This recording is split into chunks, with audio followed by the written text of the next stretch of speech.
Hello, everybody, and welcome to another edition of the Roster Editing Spectacular.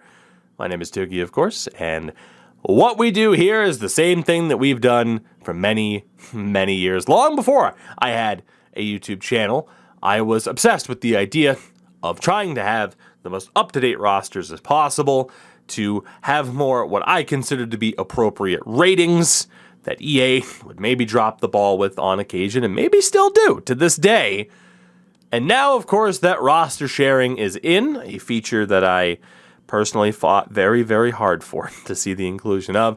All year long, I have been able to upload my custom rosters. And again, I actually haven't looked at this in a long time, but a big thank you to those of you that have, again, downloaded what I've done here. Of course, I got to make sure to support some fellow creators as well.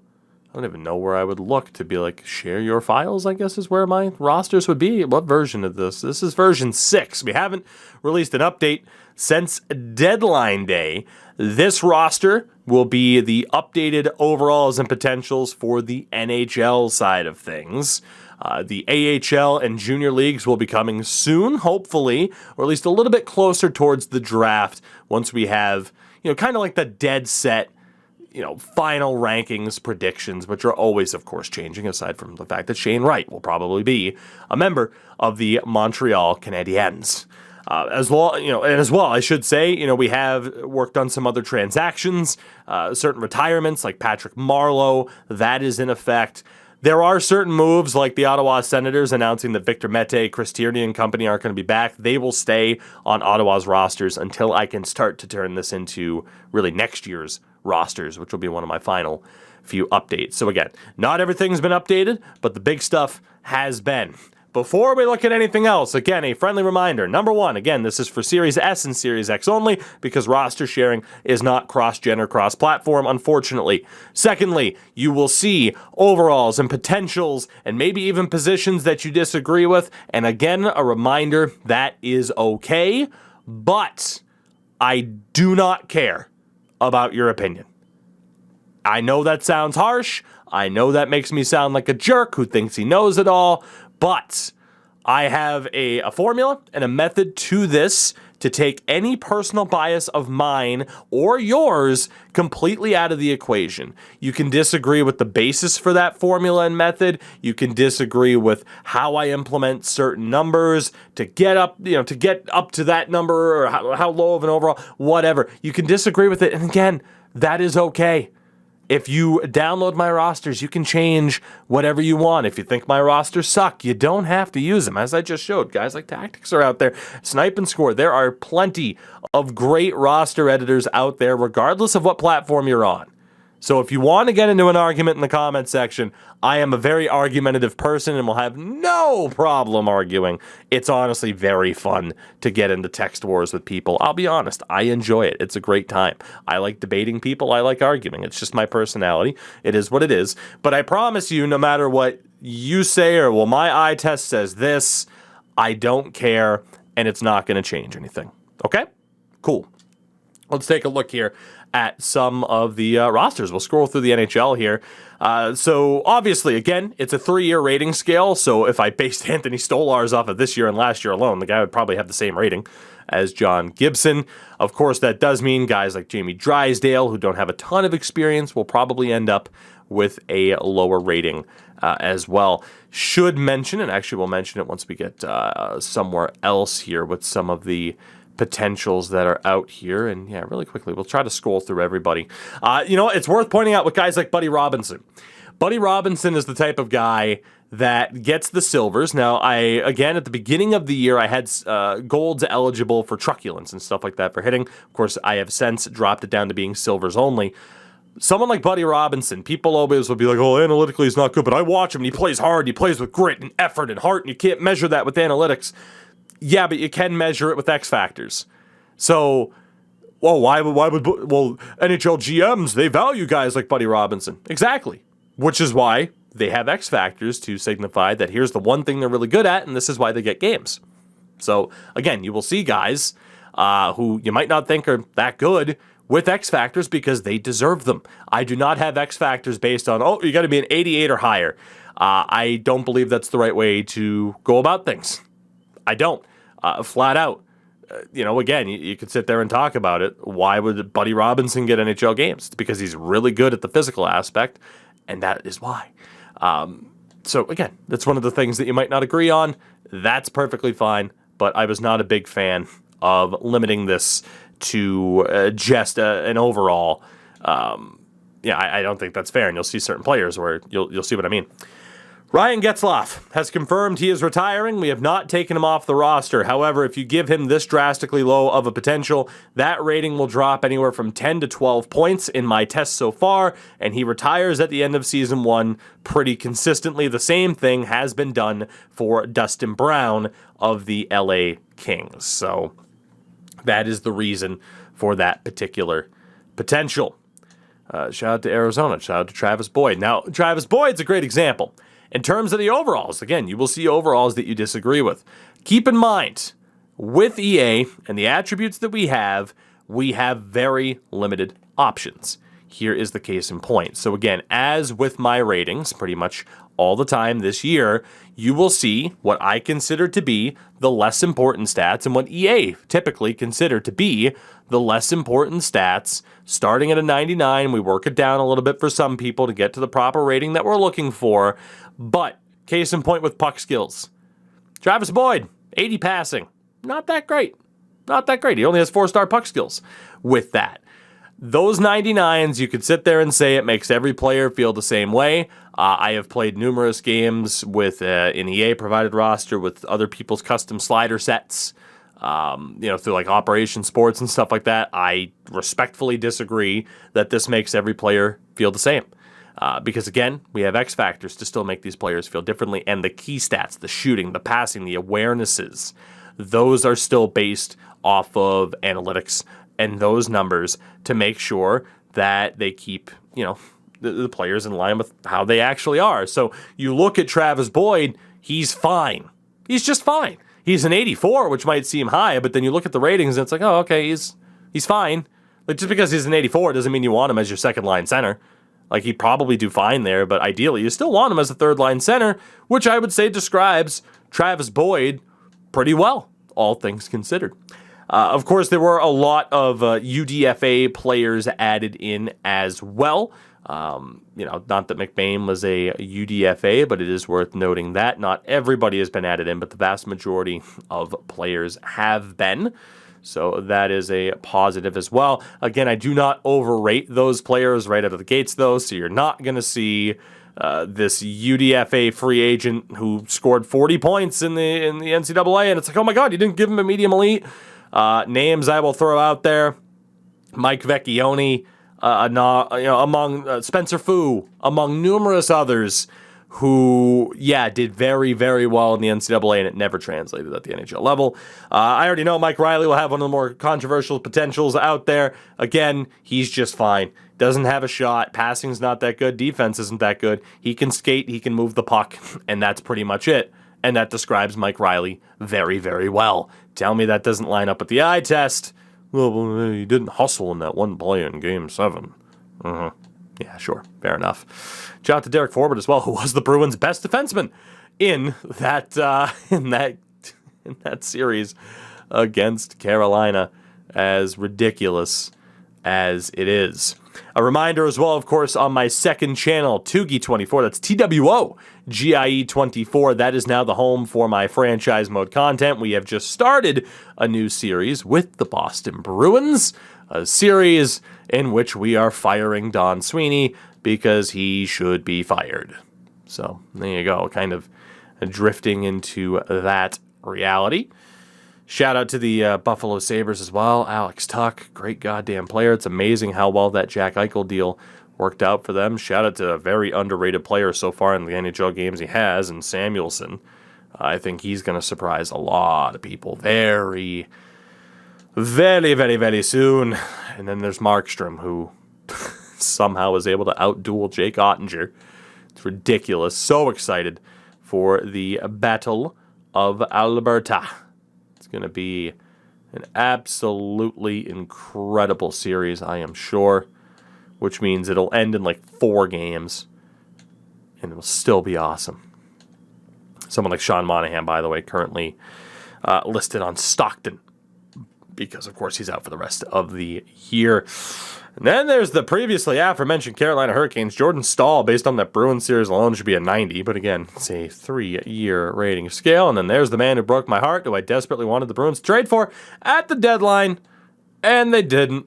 And then we saw what happened, didn't we? Yeah, we did. Seth Jarvis is going to be so good for the Hurricanes. It's ridiculous. Worth noting as well, you might have noticed that there are certain player pictures like Trevor Zegras that are missing. Again, this roster based off of a very beginning of the year roster. We're still not allowed to move draft picks, so if that bothers you as well, maybe this roster isn't for you, that we don't have fully updated draft picks. Player picture-wise, I still think you can start a franchise with this roster, go back to the main menu, switch to EA's most recent roster, and then go back into franchise. I don't know if they patch that. And shout out to this dirtbag. Can't play defense worth a damn, but yeah, in terms of offensive defenseman, Tony DeAngelo is pretty fucking good. It was never a matter of him not being good on the ice. Speaking of good on the ice, Antti Ranta, good lord. Good lord. Then there's Chicago, whose goaltending is that. So if you're looking for a good rebuild, pay more attention to Chicago. They're a pretty good team to look to rebuild right about now. People will, of course, be very pissed off about this Patrick Kane rating. Again, I don't care. He still has 96 passing. He still puts up a bunch of points. He still has great skating. He's not necessarily what he used to be. And, of course, it's an overall rating. It's not, well, he has a 9 for offense and a 0 for defense, so he's still an 8. It's you have an 8 for offense and a 0 for defense, so you're a 5. That's how these ratings work. Again, disagree with it if you will. That's perfectly okay. Shout out to Alex DeBrincat, who should be the next captain of this team. Good dude, proper leader, unlike that dickbag. Then you got Kirby Dach, Mr. Kara, and Eric Borgstrom. Colorado, of course, is ridiculous with McKinnon and Kadri. Alex Newhook's already looking like a beast, of course. Valeri Nichushkin, so incredibly underrated. He's a play driver on both ends of the ice. He probably should be a damn Selke candidate. And again, you look at that 91, again, he doesn't really have a pass, doesn't really have a shot, but he's great at everything else. He's a grinder as well. So is Landeskog, for that matter. Really kind of fits the play style. You could maybe argue power forward, but again, offensively, it hasn't been that hot for Landeskog lately in the grand scheme of things. So yeah, Colorado's got some elite offensive talent, and they have these incredible two-way shutdown defense physical players. And then they have Cale Makar, and hey, remember those people who complained about my high rating for Devon Toews at the beginning of the season? You're probably still complaining, but now you look foolish in doing so. Devon Toews is fucking unreal. What a player he is. What a pairing that is for Colorado. And this rating might, let's go back to 2012. This might rustle some jimmies. Darcy Kemper's fucking elite. End of story. I don't care, again, what your opinion on that might be. Darcy Kemper is fantastic. And so is Zach Werenski and his mustache. So is Vladislav Gavrikov. Again, he is not amazing necessarily. Good skater, good physicality, good offensive play driver, but 4-star defensive rating, for example. So again, their overall rating might be up, but then you get to actually look at the key attributes, everybody. Isn't that what we all asked EA for? Hey, can the key attributes matter for these guys? With my rosters, I feel like they do. You get more specialists. You get your Jake Voraceks, who can't do a damn thing but pass the puck. But holy hell, can Jake Voracek still pass a hockey puck? Tell me I'm wrong. But as always, like I said, in the comments section, I'm willing to answer any questions that are out there. Like I said, it's one of those things where I think a lot of people have deemed me as being defensive and not. Shout out to Jason Robinson, by the way, is my boy. So good. Being defensive and not being able to take criticism. But I will say this outright, like, just because I respond to you doesn't mean that's not me seeing what you're saying or accepting your criticism. But if it's, well, you don't know what you're talking about, and there's this, and I'm like, hey, let me be sassy back. You can't whine about it. You invited the sassiness. Jake Ottinger in my next update will be a 97 overall, by the way. after that playoff series. Good gravy. He's unreal. And shout out to Alex Nedeljkovic's eyebrows. Still deserves a high rating, even though he wasn't so good for Detroit this year. But then again, he was behind Detroit, so he actually wasn't that bad. Moritz Seider is ridiculous, and the rest of this defense is garbage, which is why when people ask me, like, hey, do you think Detroit will be a playoff team next year? No, I do not. Red Wings fans, I mean, granted, a lot of people will say you haven't suffered long enough. I wouldn't mind seeing Detroit kind of back in a playoff situation. I don't see how you're making it. I don't see how you're getting back there unless a lot of things really start to go right and they have a big off season. Connor McDavid, again, this is why I rate those 99s. That way we keep his offensive awareness down to an 82, which is much closer to where it belongs, as opposed to like an 87, 88 or whatever, which does make, in my opinion, a pretty drastic difference. Shout out to Zach Hyman.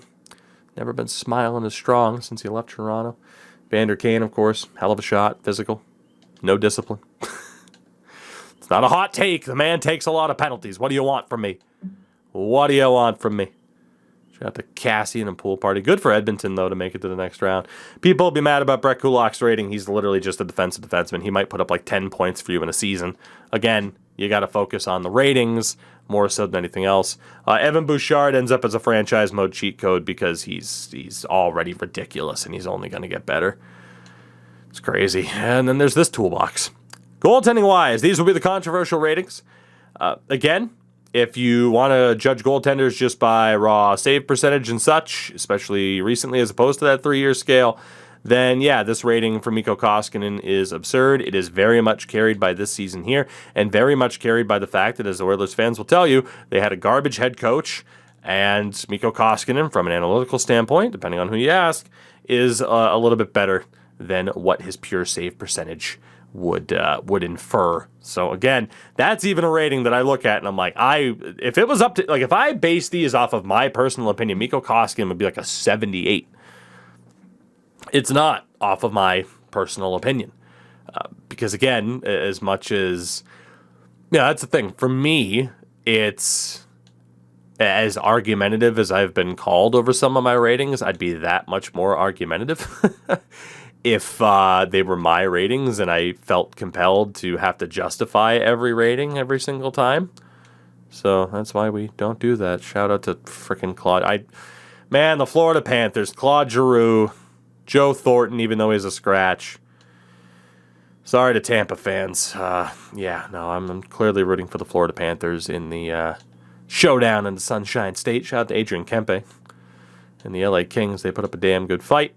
And there again, you see Dustin Brown with that lower potential. Again, I have updated potential since to kind of match where players are or where they could be. I still think potential in terms of how fast someone declines, it's a very minor difference until you get into those super low AHL ratings, in which case, yes, it can very much plummet someone's rating. And yes, the LA Kings do actually have this many solid defensemen. They're going to have to make some changes and some trades, though. It's too many. It's too many to balance. It really, really is. Oh, Minnesota. And Marc-Andre Fleury. You tried so hard. Matt Dumba's playing with broken ribs, saying, I just need some rest. The hockey player's mindset. It's a scary, scary thing. It really is. Kirill Kaprizov up to a 93. I mean, come on. The guy is unbelievable. Matt Boldy, absolutely unbelievable. Jordan Greenway might have one of the worst deals in the NHL. Shout out to Ryan Hartman. Feel sad for the Wild, man. That big salary cap hit off of the buyouts. That's about to strike, and that's not going to be very pretty. Montreal. Remember again when I said my ratings changed throughout the season. Cole Caufield was a 75 earlier this year. He's up to an 83, and rightfully so. He is the player all Habs fans were hoping he would be. Once Martin St. Louis was brought in, like, he really kind of showed them, like, hey, yeah, he is potentially that good, and it does lend some credence to the idea that certain coaches can really screw over some of these players. You're not wrong in that assessment. But at the same time, there's the rating that'll piss everybody off. I wish Carey Price nothing but the best, though. I own a Carey Price jersey. Can't call me biased. I own a Price jersey. Nashville. UC Saros is insane. Dave Riddick would be a 72 off of the playoffs, and Ingram would be like a 78. But again, you can only judge so much off of 4 games, right? Like, let's not get too crazy here now. Shout out to Philip Tomasino. Love that guy. I think he's going to be a beast. Shout out to Philip Forsberg. Future LA King, probably. That'd be a brutal, brutal loss for Nashville. Shout out to Matt Duchene as well, who just had the best season of his career, which is insanity. Jack Hughes as well, another guy where people are like, you got to pump up Jack Hughes. I said give it time. Here we go. He is an 88. He is now I believe the highest rated forward on this Devils team. And shout out to Yegor Sharangovich, who is just a freak from an analytical perspective. It's actually kind of surprising. And then Jesper Bratt. A lot of Devils fans are like, hey, what'd you rate Jesper Bratt? He's getting respect, man. He's getting respect. Jesper Bratt is very solid as a playmaking type. I mean, literally a playmaker, but just his ability to generate offense is fantastic. He is a really, really solid player. So the Devils are honestly going to be a pretty fun team to use in franchise with these rosters, with the exception of PK, who really just needs to go to the ESPN desk. I'm not rooting for his career to be over, but at the same time, I'm honestly genuinely afraid he's going to ruin someone's career via slew footing. It's fairly obvious with the back injury. He's lost some speed, and now he's doing whatever he can to keep up, and it's getting a little bit dangerous. Shout out to Ilya Sorokin as well, who is really, really goddamn good. You could argue it's because of the Barry Trotz system. Now that he's not there, how far will he fall? We'll find out very soon. Maybe by this time next year, he's back down to like the low 80s. Again, these ratings are constantly changing, although now that we're at the end of the season, these are the ratings that are basically going to be locked in, except for the dudes who played in the AHL a little bit more frequently. And yeah, unfortunately for Matt Barzal, it's not the prettiest thing in the world. Still has the speed, the offensive awareness, like just the outright play driving, but again, maybe he's someone who didn't benefit very well from the Barry Trotz system. Chris Kreider, I mean, you disagree with it if you want. Chris Kreider is an elite player in the NHL, at least right now. People will be very mad that he's 5 points better than Artemi Panarin, but again, you look at Artemi Panarin's ratings and tell me that this means an 87 means he's going to be shit in franchise, and I'll laugh in your face. The defense drags down the rating. It's that simple. Look at the passing. Look at the shot accuracy. He's still a beast in franchise, especially with the X factors. And there's the man who should have been a Boston Bruin, and I will never forgive Don Sweeney for not trading for Andrew Kopp, especially if Patrice Bergeron retires. I will never forgive Don Sweeney. Shout out to Adam Fox, who, of course, is ridiculous. Guys like Keandre Miller have only gotten better as the season's gone on. And then Shesterkin as well. Fantastic. Absolutely fantastic. He's going to win the Vezina this year. Sens fans, you got Anton Forsberg now, man. He's up to an 83, rightfully so. Nick Holden, another one of those guys. You look at that rate and you're like, what the fuck? But you look at his attributes, like, he's fine. He's fine. Nick Holden, decent second pair option. The rating might say, yeah, definite second pair, but you look at those attributes in franchise, you get Nick Holden as a third pair defenseman, you're rocking it. You're killing it. And for the Sens, I mean, hey, they signed into that extension as well. Yes, but in franchise, he might ask for more money than he should, but at the same time, I'd rather have someone with an appropriate rating than nerf them and base all the ratings off of the money scale that's handed out in franchise, because I view it as more that scale needs to change and is not currently where it should be. For what players ask for and how free agency works. There's a lot that goes into trying to balance what we do here with how franchise mode and gameplay works, but obviously specifically franchise mode. Because, yeah, franchise mode, as I mentioned, is a bit of a mess. It is. I certainly mentioned it in episode 1 of the Bruins series. Is that you have, the AI just as bad as they've ever been in terms of team building. Again, Scott Lawton. Is he actually that good? And it's like, is he a proper 85? Or you tell me, with those key attributes that I pointed out, he's a third liner still. But with the way the AI build their teams, with the way they first, foremost, secondly, third, fourth most set up the team to be based off of coaching strategies rather than who just the best players are, there's just so much that you can't control with franchise mode, and it kind of sucks. And you just gotta do the best you can and enjoy it for what it is, because Lord knows there are some issues. Shout out to Louis Glove Save Domingue.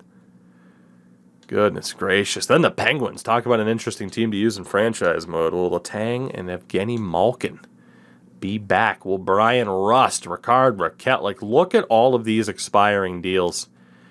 I wouldn't call the first round loss embarrassing, but it was brutal to not capitalize on that 3-1 lead.